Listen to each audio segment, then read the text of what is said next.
हम लोग संसार के मलिन जीव, कलिमल ग्रसित प्राणी, भेड़ बकरी चराने वाले जैसे लोग भगवान नाम हीरा है, उसकी कीमत नहीं जानते। उसका कई बार जैसे तैसे प्रयोग भी कर देते हैं। सामान्य परिस्थिति में भी नाम की शक्ति लगा देते हैं। लेकिन श्री गोस्वामी तुलसीदास जी, श्री कबीरदास जी, श्री रैदास जी, श्री नानक जी, श्री चैतन्य जी, श्री रामानुजाचार्य जी, श्री रामानंदाचार्य जी, ये इत्यादि ये जो महापुरुष हैं, ये महापुरुष जौहरी हैं और ये भगवान नाम की महिमा को अच्छी प्रकार से जानते हैं। इसलिए भगवान नाम का प्रयोग कभी वे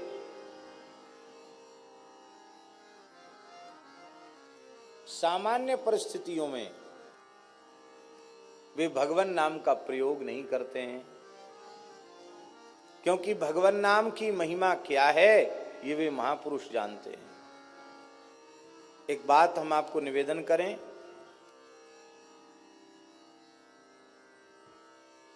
एक बहुत बड़े विद्वान थे, इतिहास प्रसिद्ध विद्वान,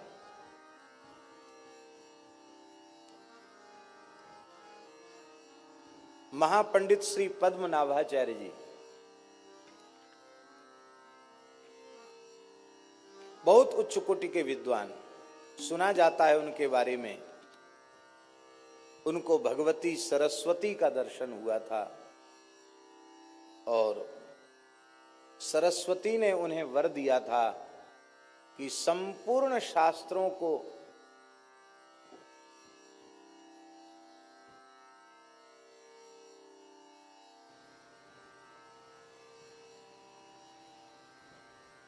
तुम आद्योपांत समझ सकोगे, जान सकोगे। शास्त्रार्थ में तुम्हारा कोई प्रतिद्वंदी धरती पर नहीं होगा।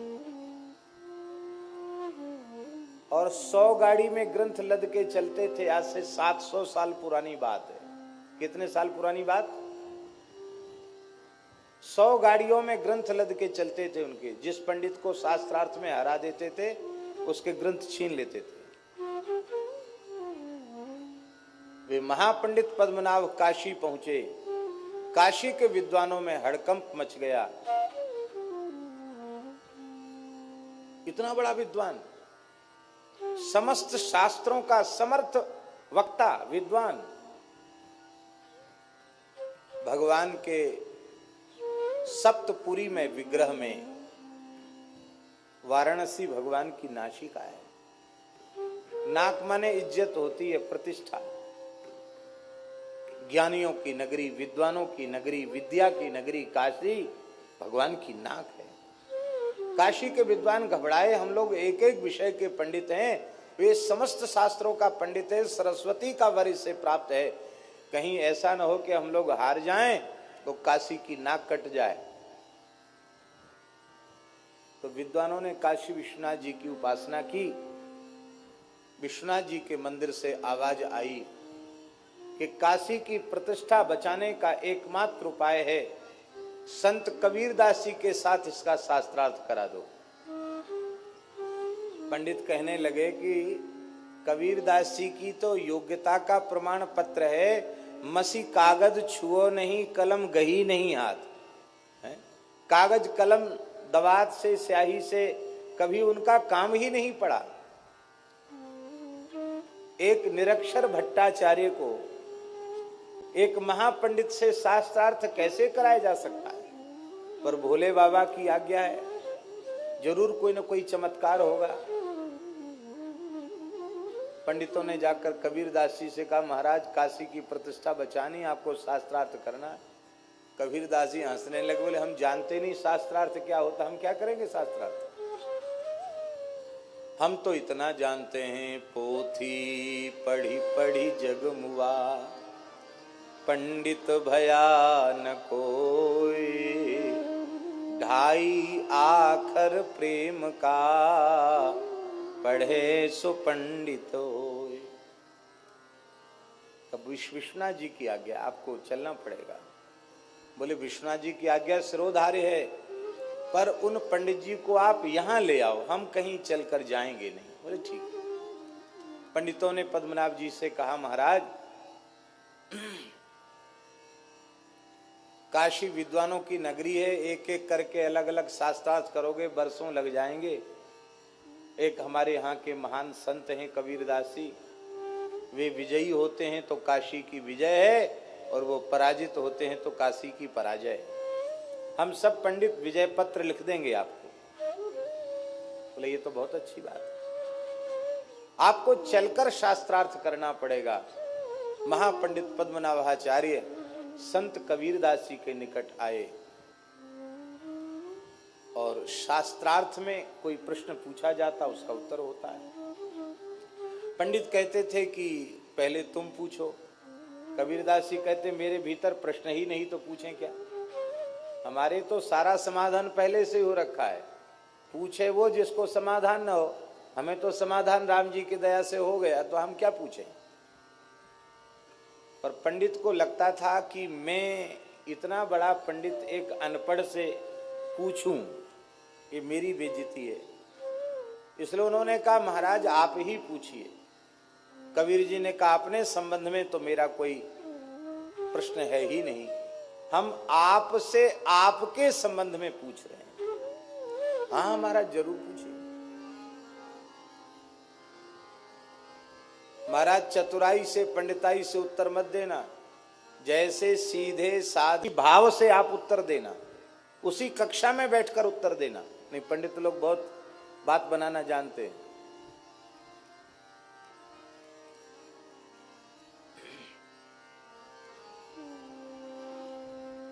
हाँ महाराज पूछिए। श्री कबीरदास जी ने पूछा, पढ़ी समझे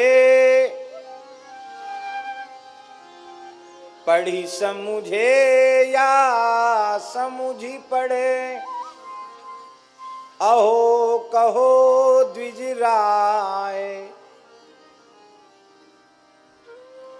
सुन कबीर की बेन को, पंडित गयो चकराए।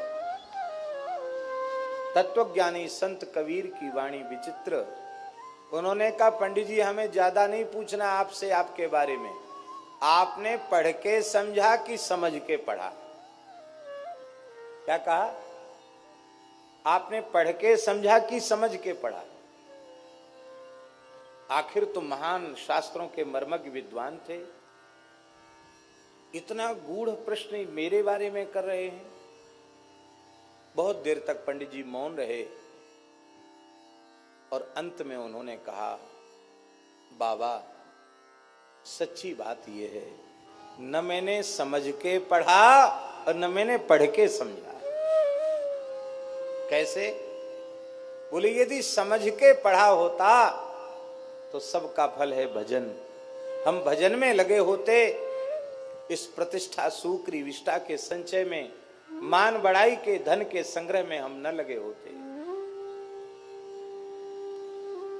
क्योंकि संपूर्ण शास्त्रों के ज्ञान का फल है भगवत साक्षात्कार, भगवान में प्रेम।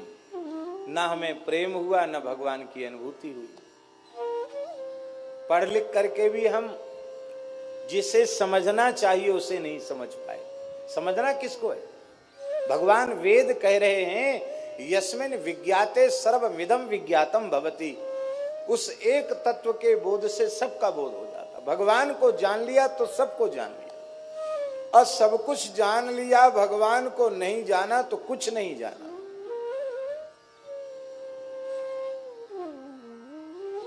तो न हमने पढ़ के समझा और न समझ के पढ़ा। समझ के पढ़ते तो भी भजन ही करते। समझ के पढ़ना क्या है? किस लिए पढ़ना? हमारे यहाँ कहते सा विद्या या विमुक्तये, जो हमको संसार चक्र से छुटावे उसी का नाम विद्या है। हम कहां छूटे संसार से, हम तो और ज्यादा फंस गए। तो श्री कबीरदास जी ने कहा, तब तो हम आपसे लाख गुने अच्छे, हमने तो पढ़ा ही नहीं, इसलिए पढ़ के समझने वाली बात भी नहीं हुई, और समझ के भी नहीं पढ़ा और पढ़ के भी नहीं समझा। क्यों? बोले हमारे गुरुदेव श्री मदाद्य रामानंदाचार्य भगवान ने केवल एक ही बात कही थी, बच्चा राम राम करो। बस मैं राम राम करने लग गया, और राम राम जपते जपते जो पढ़ के समझते हैं लोग और जो समझ के पढ़ते हैं, वो केवल राम राम करके मैं समझ गया।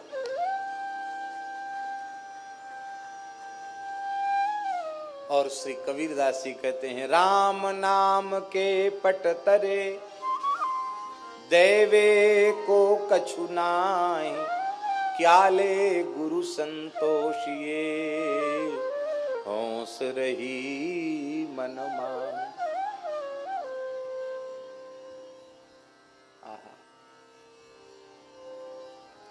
इतने बड़े महापंडित के अहंकार को कबीर जी ने चूर कर दिया, फिर अभी भी समर्पण नहीं हुआ। हमारा समर्पण जल्दी होता नहीं। आगे उत्साह तो उनका ठंडा पड़ गया कि आगे कुछ नहीं बोलना, चुप हो गए, उठ के चले गए। लेकिन अभी उनका समर्पण नहीं हुआ था, अहम शून्य वे नहीं हो पाए थे। विश्वनाथ जी ने विचार किया, इतना बड़ा विद्वान यदि इसका भी उद्धार न हो तो शास्त्रों की महिमा क्या है, संत की महिमा क्या है। कबीरदास जी जैसे संत से मिलने के बाद इसका कल्याण होना चाहिए। कल्याण कैसे हो? तो ऐसा कोई दृश्य उपस्थित हो कि इसको वैराग्य हो जाए। तो महापंडित पद्मनाभ सायंकालीन संध्या वंदन कर रहे थे, एक पीपल के नीचे बैठ के संध्या कर रहे थे, काशी की बात है।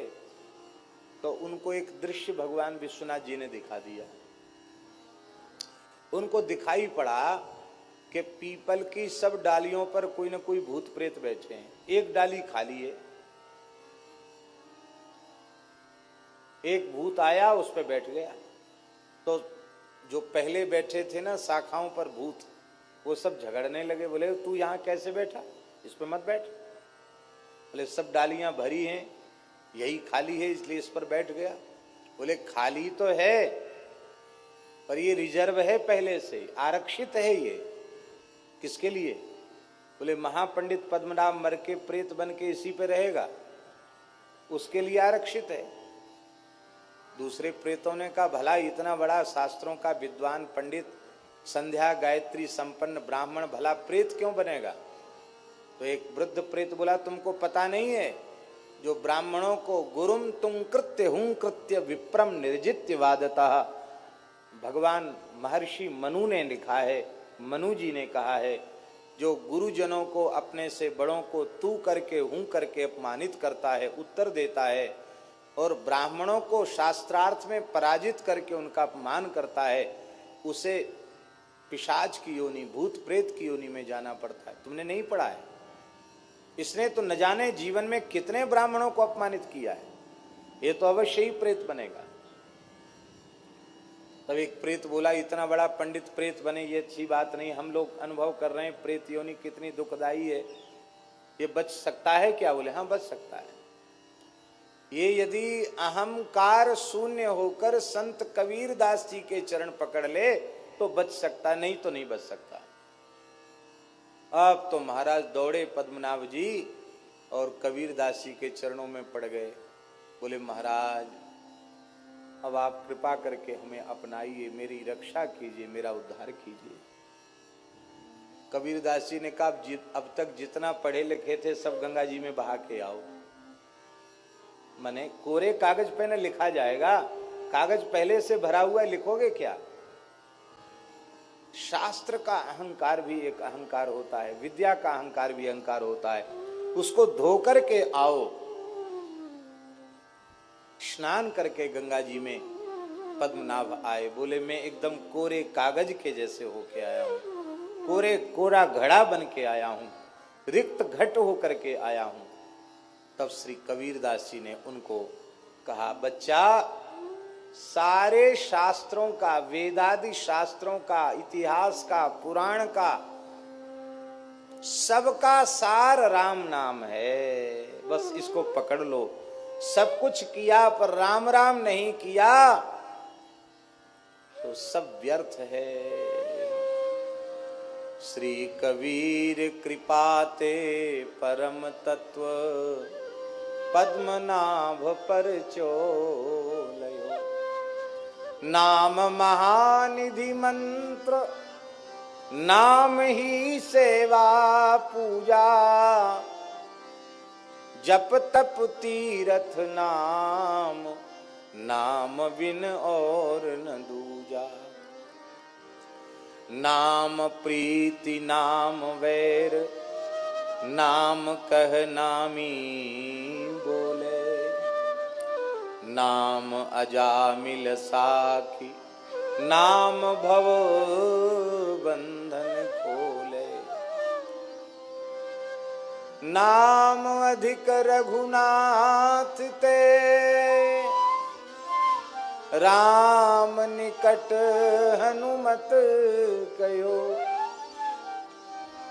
श्री कबीर कृपाते परम तत्व पद्मनाभ पर चोलयो। इतना बड़ा पंडित सब छोड़ के राम राम करने लग गया और राम राम करते करते पद्मनाभ जी सिद्ध हो गए।